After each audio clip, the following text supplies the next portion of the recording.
인자야, 너는 이스라엘 산들에게 예언하여 이르기를, 이스라엘 산들아, 여호와의 말씀을 들으라. 주 여호와께서 이같이 말씀하시기를, 원수들이 내게 대하여 말하기를, 아하, 옛적 높은 곳이 우리의 기업이 되었도다 하였느니라. 그러므로 너는 예언하여 이르기를, 주 여호와께서 이같이 말씀하시기를, 그들이 너희를 황폐하게 하고 너희 사방을 삼켜 너희가 남은 이방인의 기업이 되게 하여 사람의 말거리와 백성의 비방거리가 되게 하였도다. 그러므로 이스라엘 산들아, 주 여호와의 말씀을 들을지어다. 산들과 맷뿌리들과 시내들과 골짜기들과 황폐한 사막들과 사방에 남아있는 이방인의 노략거리와 조롱거리가 된 버린 성읍들에게 주 여호와께서 이같이 말씀하셨느니라. 주 여호와께서 이같이 말씀하시기를, 내가 진실로 내 맹렬한 질투로 남아있는 이방인과 에돔 온 땅을 쳐서 말하였노니, 이는 그들이 심히 즐거워하는 마음과 멸시하는 심령으로 내 땅을 빼앗아 노략하여 자기 소유를 삼았습니다. 그러므로 너는 이스라엘 땅에 대하여 예언하되, 그 산들과 맷뿌리들과 시내들과 골짜기들에 관하여 이르기를, 주 여호와께서 이같이 말씀하시기를, 내가 내 질투와 내 분노로 말하였나니 이는 너희가 이방의 수치를 당하였음이라. 그러므로 주 여호와께서 이같이 말씀하시기를, 내가 맹세하였은즉 너희 사방에 있는 이방인이 자신들의 수치를 반드시 당하리라. 그러나 너희 이스라엘 산들아, 너희는 가지를 내고 내 백성 이스라엘을 위하여 열매를 맺으리니 그들이 올 때가 가까이 이르렀습니다. 내가 돌이켜 너희와 함께하리니 사람이 너희를 갈고 심을 것이며 내가 또 사람을 너희 위에 많게 하리니 이들은 이스라엘 온 족속이라. 그들을 성읍들에 거주하게 하며 빈 땅에 건축하게 하리라. 내가 너희 위에 사람과 짐승을 많게 하되 그들의 수가 많고 번성하게 할 것이라. 너희 전 지위대로 사람이 거주하게 하여 너희를 처음보다 낮게 대우하리니 내가 여호와인 줄을 너희가 알리라. 내가 사람을 너희 위에 다니게 하리니 그들은 내 백성 이스라엘이라. 그들은 너를 얻고 너는 그 기업이 되어 다시는 그들이 자식들을 잃어버리지 않게 하리라. 주 여호와께서 이같이 말씀하셨느니라.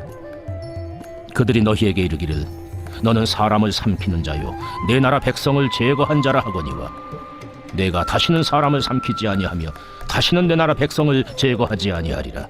주 여호와의 말씀이니라. 내가 또 너를 여러 나라의 수치를 듣지 아니하게 하며 만민의 비방을 다시 받지 아니하게 하며 내 나라 백성을 다시 넘어뜨리지 아니하게 하리라. 주 여호와의 말씀이니라 하셨다 하라. 오늘의 본문인 36장은 이스라엘을 괴롭힌 이방 국가들에 대한 심판과 이스라엘의 회복에 대한 말씀입니다. 예루살렘이 함락되기 전 많은 선지자들의 경고가 있었죠.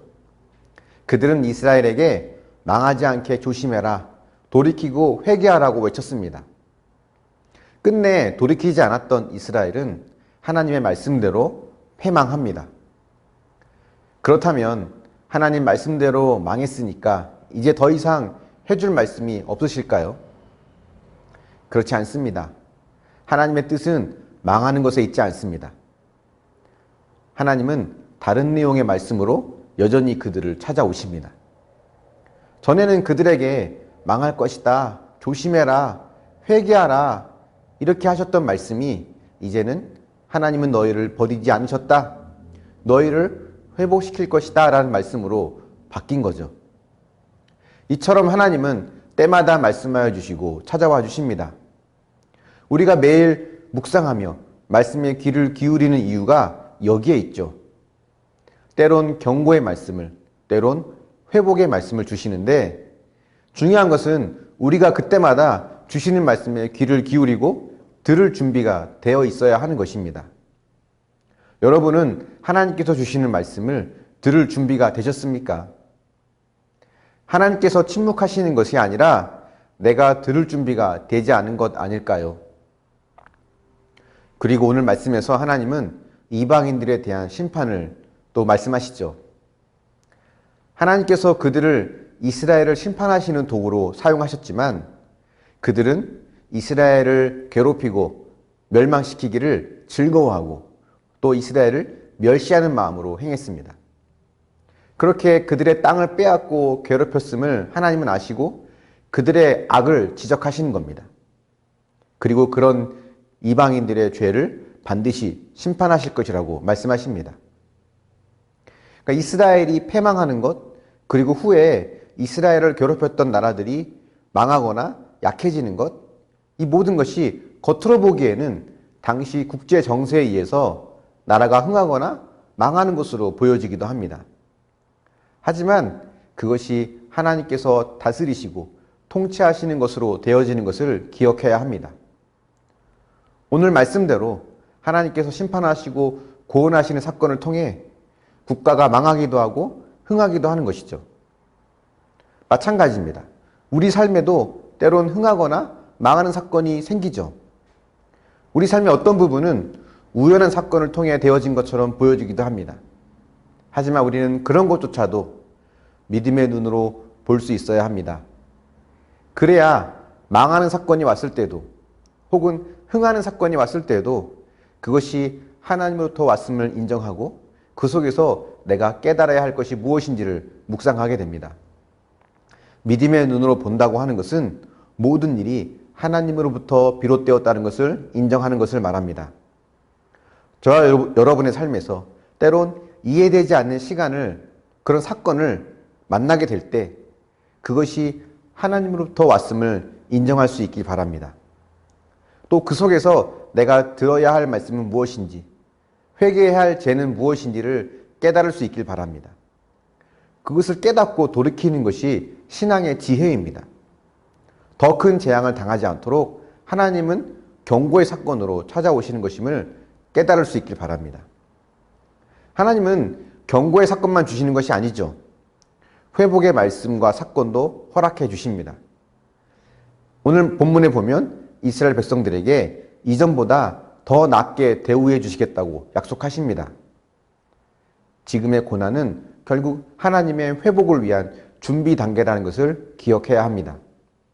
그래서 힘들고 지칠 때 주변 환경을 탓하고 다른 사람을 원망하지 않고 지금 이 순간이 하나님의 회복을 위해서 예배해 놓은 때임을 기억하고 하나님 말씀에 더욱더 귀를 기울일 수 있어야 합니다.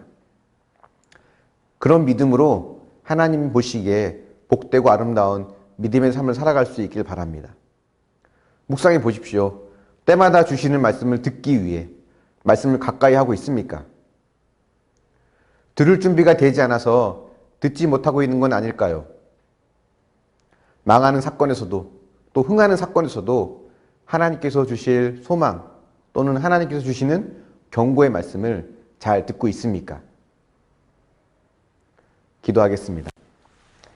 사랑의 하나님, 이스라엘 백성들에게 또다시 찾아오셔서 이전과 다른 말씀으로 다가오시는데 이처럼 때마다 우리에게 찾아오시며 말씀하시는 하나님을 우리가 경험하길 원합니다. 우린 부족하고 연약하여서 하나님께서 침묵하신다라고 느끼지만 사실 우리가 듣지 못하고 들을 준비가 되지 않아서임을 또 고백합니다. 주님, 날마다 말씀을 귀 기울이고 묵상하며 그 속에서 전하시는 하나님의 메시지를 들을 수 있도록 인도하여 주시길 원합니다. 또한 때로는 감당할 수 없는 힘든 사건을 경험할 때, 때론 하나님께서 주시는 은혜의 사건을 경험할 때 그 모든 것이 하나님으로부터 비롯되었음을 인정하고 겸손하게 그 속에서 주시는 메시지를 구하며 들을 수 있도록 우리와 함께하여 주시옵소서. 그 어떤 것도 내 힘으로 되어진 것이 아님을 고백하는 겸손한 마음으로 하나님 편에 설 수 있는 믿음의 사람이 되게 하여 주시옵소서. 감사드리며 예수님의 이름으로 기도합니다. 아멘.